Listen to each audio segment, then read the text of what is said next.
What is up, guys? Ev Views here. In this video, we're reviewing Subnautica Below Zero. Did that pick up well? The Xbox Microsoft Store page. Alright, Subnautica Below Zero. I've been waiting for this game for so long. I played Subnautica in 2020 during the pandemic. One of my only good memories of the pandemic, really, was playing Subnautica. I love that game. That game. Let me turn my refrigerator off. It's kind of loud. Oh, 1 second. Let me use my other hand. It's on the other side. There we go. Okay. Yeah, Subnautica. I love that game so much. That game, one of my favorite games. I just love everything about it, pretty much. Like, I don't have any complaints of the original Subnautica, other than it is kind of buggy. It's actually like really, really buggy, and there's been a lot of updates since, especially since the new gen consoles came out. So it might be better now. Haven't played it in a long time. Maybe I'll play it now, since like I still kind of got like a Subnautica urge. Like I still want to play more Subnautica, you know. But now I'm done with this one, and there's not really like any other side content to do. I have all the achievements, you know. Like I don't know what else I could do. I don't think there's anything else I could do in Below Zero. So I think I will go and play Subnautica again and review that. But yeah, I love Subnautica. I was a huge fan, and I've been waiting for years waiting for years for this game to fully release and come out on Xbox. And then even when it did come out, like what, 2 years ago, a year and a half, something like that, I didn't get it because I was playing so many other games at the time, you know. And then like I was like, oh, let's wait for a sale. But a sale like never happened until like a few weeks ago. A sale happened, and I had time to play a new game, you know. I was only playing Red Dead Redemption 2, which review will be coming soon once I finish that. I'm about like halfway done, I think. That's like my only game I was playing at the time. I only like to play like 2 or 3 games at a time, because otherwise I'll just only focus on like 1 or 2 and then just forget about one, and then I'll come back to it later, you know. But I'll be forgetting everything, and it kind of like ruins it, you know. So I only like to play a few games at a time to avoid that. So yeah, finally got to play this one, and it did deliver. I will say it did deliver. A little bit disappointing. It is not as good as the first one. I can safely say very confidently it is not as good as the first one. Not even that close, honestly. The first one I'd probably give like 6.8, 6.9, maybe even a 7 out of 7. It is a good game. Like, other than the bugs and a few really small things, from my memory, it is a pretty much perfect game. This one, though, it's not perfect. It's still really good. Not perfect, though. Not even close to perfect, this game. So let's just start with, Subnautica, what it's known for. It's all underwater, right? This game is not underwater fully. There is a ice place, the Arctic biome is what it's called, or something like that. But that part of the game was really disappointing. I did not enjoy that part of the game that much. Like, to be honest, like, it's only a small part of the game that, like, actually takes place in the Arctic land, and you don't get there until, like, pretty close to the end of the game. It's, like, 3 storylines in this game, pretty much. Like, it's not just, like, one storyline, it's, like, multiple storylines going on at once. I'll get to that later. And, yeah, one of them ends, like, it ends on this island, it doesn't start on this island, you know? Like, you do the whole storyline, and then you come to the Arctic zone, and it ends, you know? It's pretty much at the very end of the game. Like, I discovered this place and like got onto it probably like yesterday, and I finished the game today. So like probably like 5 hours away, probably like 5 hours since I discovered it to beating the game. So yeah, probably like the last 5 hours is when you get on to land, which is kind of crazy. I was expecting like half the game, maybe even more, to take place on land. But no, this game is very much still mostly underwater. But the underwater is so small. The island is so, or like not island, but the area before the edge, you know, it's a crater in the original game. I don't know what it is in this game, but yeah, very just like a border, you know, like it's a drop with scary creatures that will attack you once you go to that drop, just like the first game. And like you get to the edge of the map so quickly, like probably just like 1,000 meters out from your pod or whatever. Like, you get to the edge of the map so quickly, and like the map is so small, and the biomes are not that cool. Like the first game, there's so many like really cool biomes, you know. You got like the mushrooms, you got the bulb zone, you got Okay, maybe there's actually not that many. I can't remember any, but still, those two alone are like way cooler than any of them in this game. I know there's like the kelp place. There's there's more. I know there's more. There's the I almost dropped a bad word, but I caught myself. There's an entire spaceship, an entire freaking spaceship that just crashed on the first game, and like the whole area around it is really scary. I don't know if that counts as a biome, but like yeah, I'm just saying like there's so much more like diversity in that game versus this game. Like 70% of the underwater is just like the dead kelp zone. Is that what it's called? The kelp zone, like the place where you find the sharks in the first game, the stalkers, like right at the beginning of the game, where there's like the creep vines. That's what it's called, the creep vine biome. Yeah, that is like 70% of the map. That and this new like coral area, which is pretty much just like the safe shores from the first game, except like there's these cool like coral tubes running around that are glowing, and that's pretty cool. But yeah, like other than that, those are like your only biomes like that. You have a kelp, you have a creep vine kelp place, um, the the coral land, and like one other place that I'm not gonna spoil. I'm gonna try not to spoil anything in this review. But it was like the only like free underwater places, and I will say that third one is pretty cool, but you don't go there much at all. You only spend like an hour or two there. Like there's some resources there, but like you don't really gotta go there at all throughout the game. So like yeah, the coolest place you're not even gonna go too much. And that brings me on to my next point. The items in this game, some of them are just useless. Like, you'll be searching around, finding this item, and then like, oh, I finally found, I don't know, gel sacks.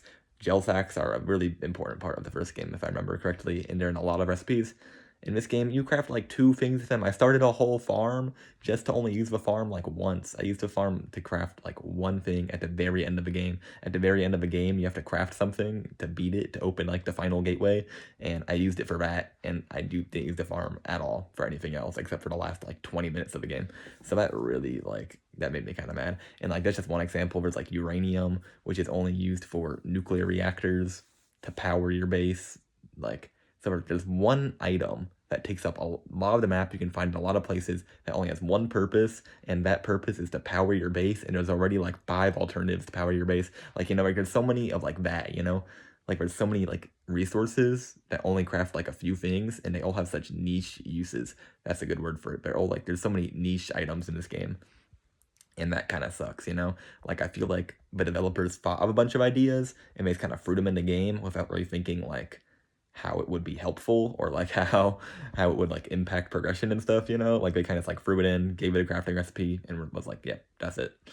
And, yeah, that kind of, like, leads to, like, a lot of, like, useless items and useless things to craft that, like there's like torpedoes, for example. Like, when are you gonna use torpedoes? You can't fight off the leviathans, you know? Like, you're not gonna be able to fight them off. Like, there's no point in torpedoes. Like, why? And also on top of that, you actually no, you could probably fight off some of the sharks and like the smaller things, but you only get the torpedoes in the last like 2 hours of a game. So like, what's the point? Because at that point in the game, you can kill the sharks for other things. You know, like there's so much of like that going on where it introduces something, but you already have something that does it so much better, and you just do not need it, you know? Maybe it does better, like, the torpedoes can work from a range, for example. Like, okay, maybe it's better in that sense, but, like, you already have, like, an alternative, you know? And torpedoes use up ammo, so, like, and you have to craft a whole, like, torpedo launcher and the torpedoes, so, like, just all the things that go in to make it, like, why would you replace, like, what you already have, you know? There's a lot of that going on. I don't know if that made sense.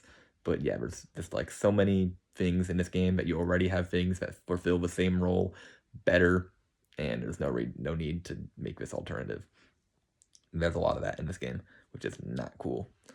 So but I mean, I guess it's better than just like not having torpedoes, for example. You know, like I'm glad they threw it in. Like I didn't even make it, and like I it would have been useless if I did. But I guess it's better than not having it, I suppose. Which brings me on to another thing. There's only 2 vehicles in this game. Okay, technically there's a third one, a land like speeder bike, like from Star Wars. It's like a speeder bike from that, yeah. But like even that, it's useless because you already have the prawn suit, which is just like a giant mech suit, which is in the first game. But like that's a perfect example. once you get onto the land in this game, you already have like a really strong and upgraded prawn suit. So like you're not even gonna need to use the speeder bike made for the land area. It's only good for the land area. You can't use it underwater. Only good for the land, for the Arctic land. And like at that point you already have a prawn suit, which is like way better and like can do so much more, you know? So like why would you make this?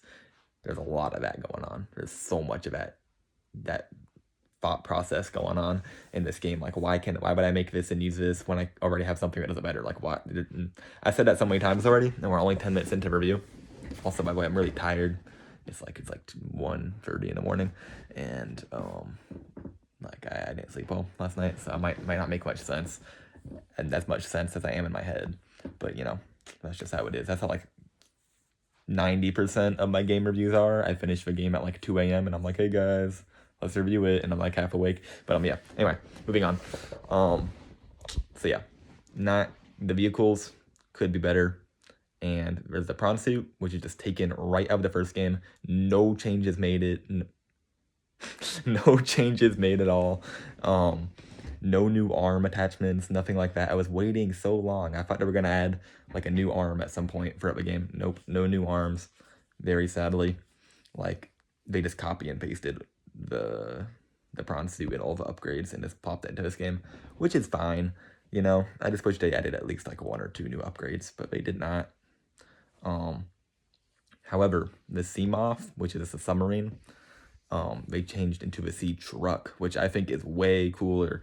This one is it's just a lot more maneuverable, I think, from like what I remember the Seamoth being. I remember it not being like that twisty and turny. This one you can like turn and twist, and it's really small and compact and fast.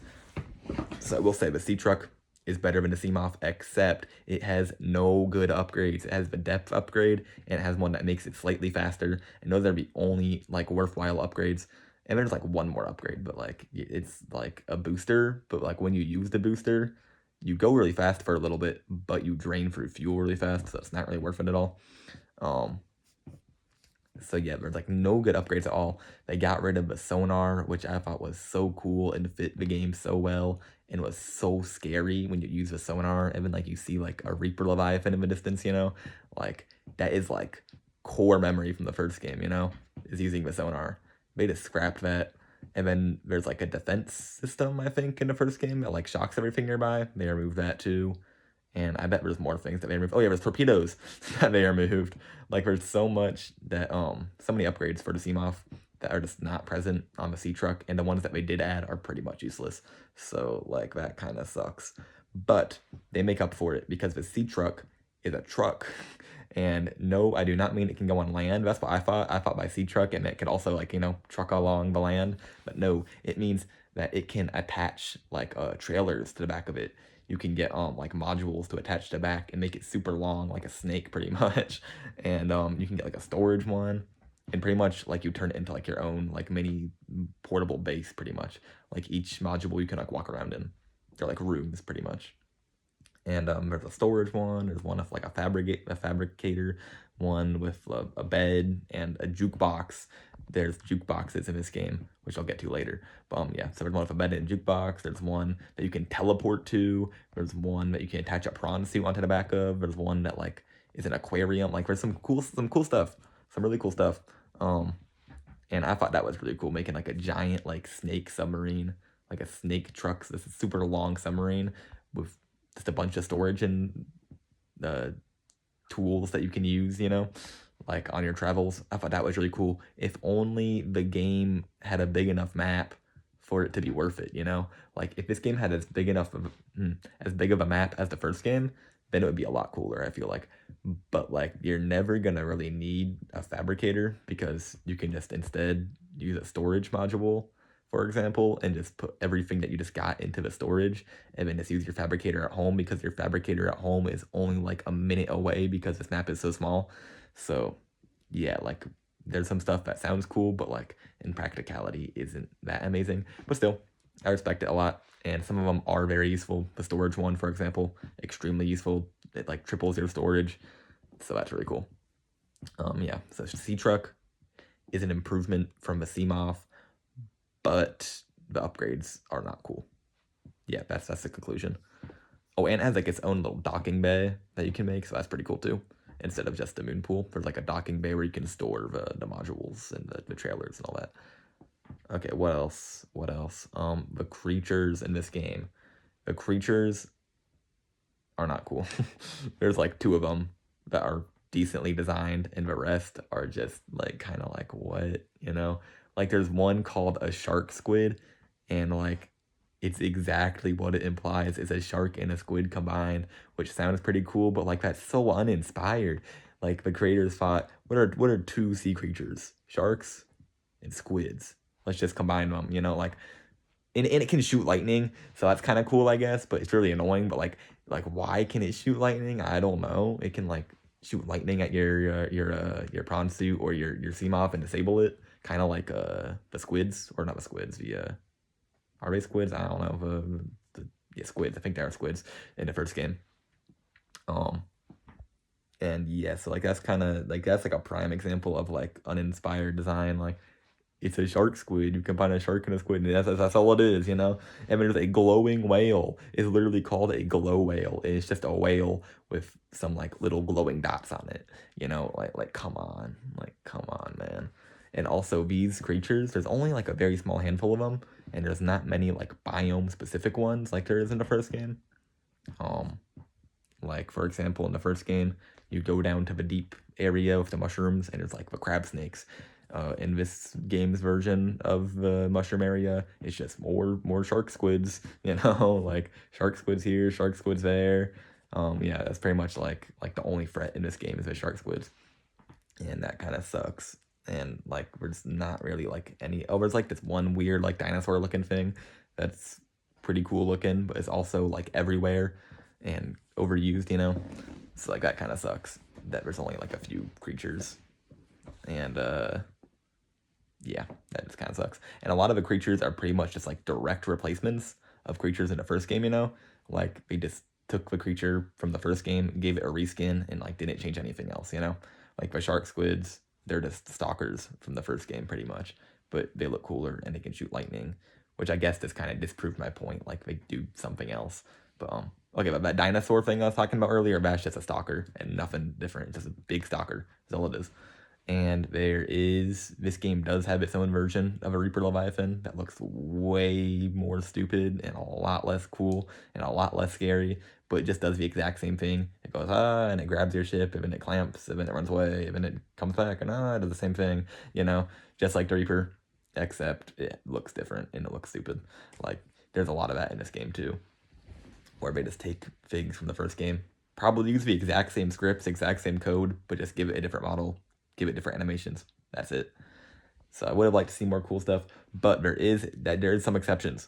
There is on land this giant worm. This giant, you've probably seen it. It's on like all the art for this game, all the promotional art. This giant worm that comes out of ice and it goes back in. It's called. Guess what it's called? It's called an ice worm. Like that's so creative, such a creative name, the ice worm. It's a worm in the ice, you know. There's so much of that in this game. There's so much uninspired stuff. Don't like that, but it does look really cool. The name is stupid, but it looks really cool. It's just a giant worm that goes in and out of the ice and has a giant flaming horn, and it is pretty cool. It's really cool, but it is pretty much like really stupid because it does not even attack you like at all. It just kind of leaves you be. So it's not really a threat. It looks cool, but it's not a threat. It's not scary at all. Maybe like when you first see it, it's kind of scary, but like after that, it just doesn't chase you. It's super slow. It doesn't even try to attack you really. So that's kind of disappointing. Voice acting. There's voice acting in this game, and I mean, I guess like yeah, the PDA talks to you, and there's radios in the first game. But I mean, like your main character that you play as talks in this game, and there is other characters that you can interact with, unlike the first game. So that's pretty cool. The story is pretty decent, I guess. Like I said, there's like 3 different storylines.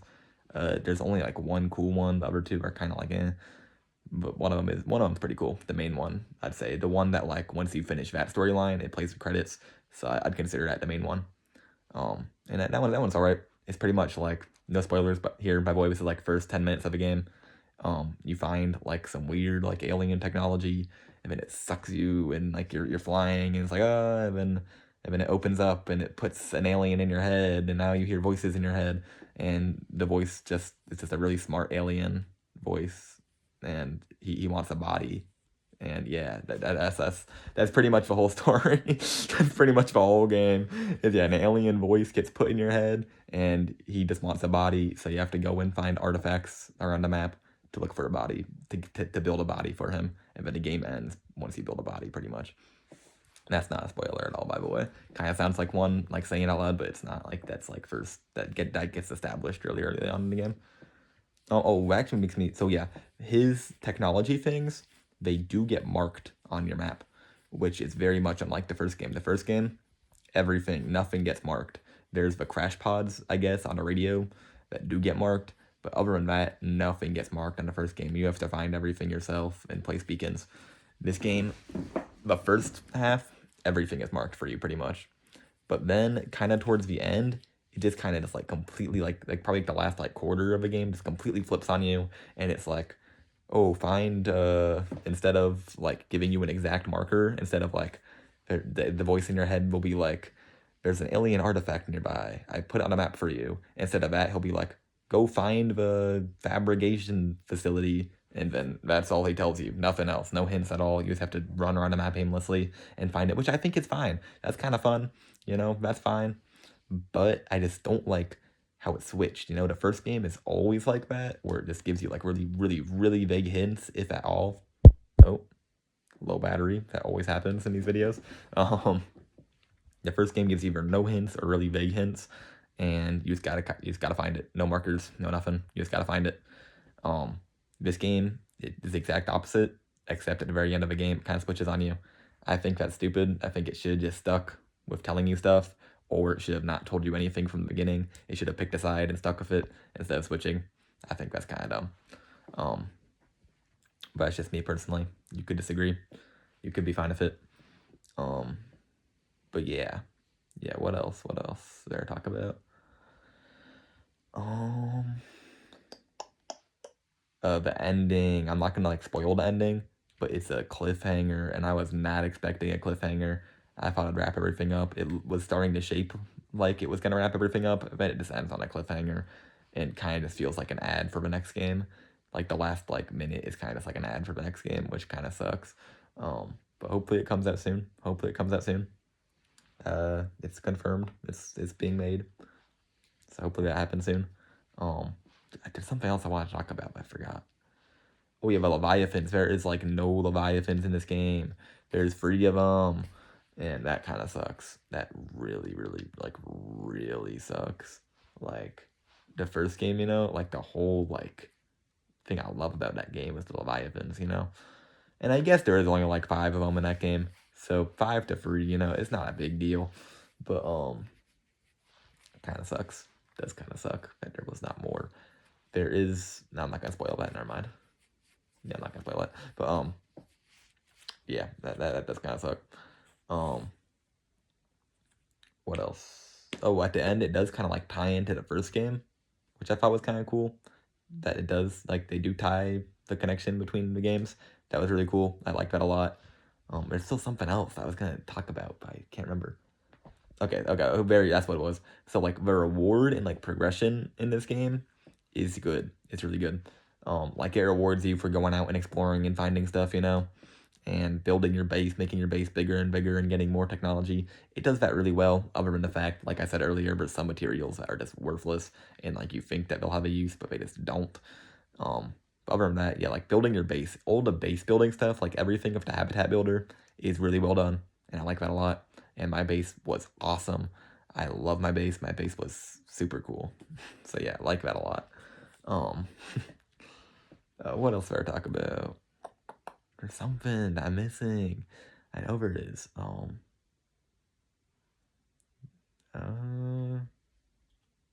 What is it?